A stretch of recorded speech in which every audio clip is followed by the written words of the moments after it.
Let's check the sauna of Kingsford Hotel.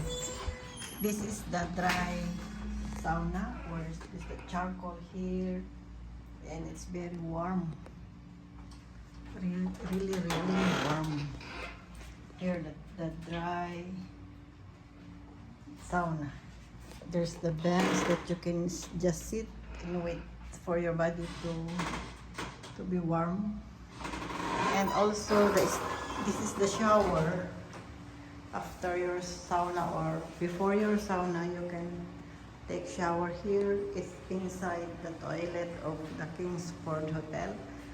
And here is the steam. They are just beside each other. That's the dry, and this is the steam. The steam sauna. Look.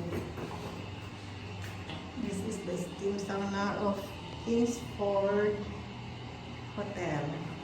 It's not that warm like the dry sauna.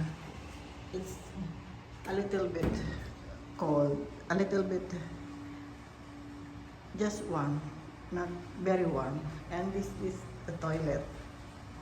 The sauna is inside the toilet of Kingsford Hotel. Going to sauna, and you have locker here, and this is another locker, and going out. And beside is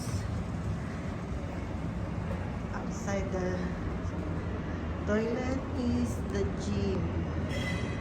It's the gym of the Kingsford Hotel, just outside the toilet. And outside of this is the pool.